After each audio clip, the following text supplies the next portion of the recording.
Voilà, je voudrais auparavant vous remercier.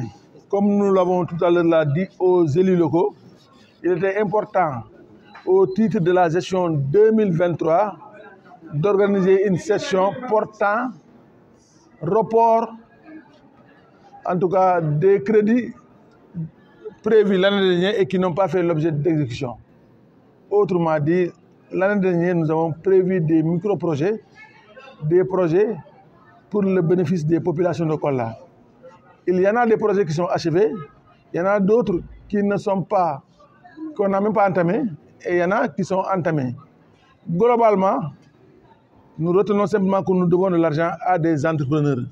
La loi indique qu'il est important, avant de reporter, avant d'utiliser ces fonds, de procéder à le report au titre de la gestion suivante.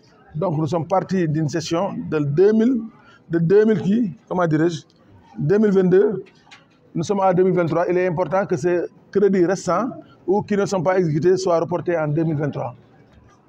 Ce qui, en tout cas, rend notre budget important cette année.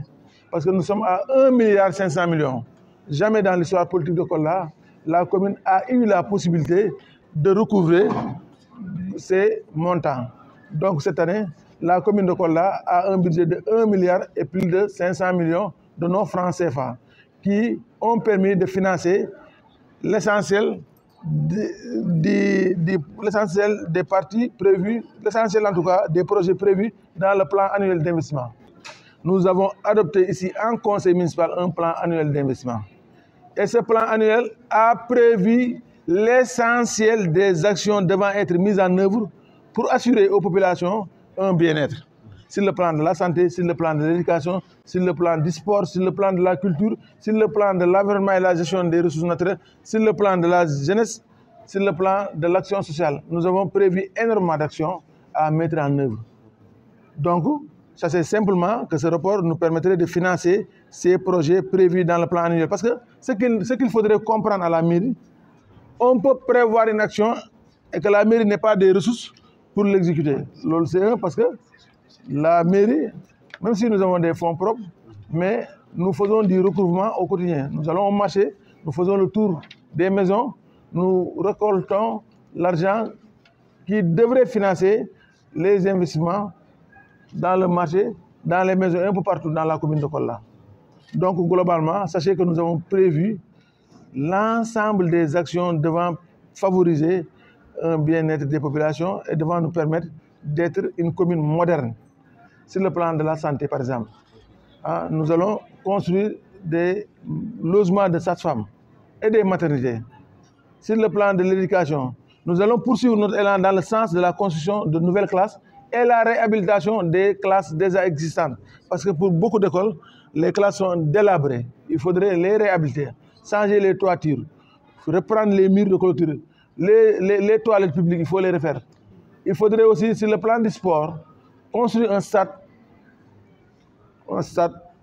là-bas, comment dirais-je, au niveau de la nouvelle ville de Kolla. Ça relève d'une vision.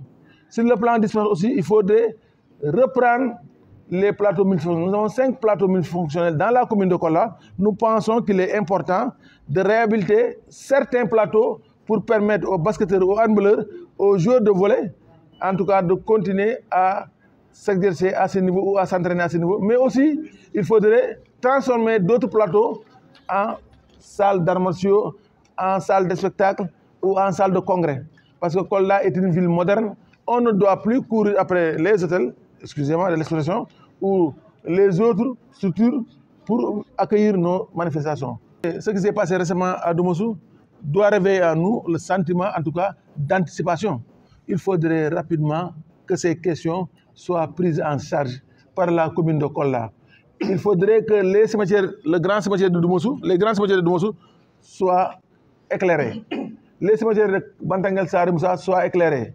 Les cimetières de Sari Moussa aussi soient éclairés.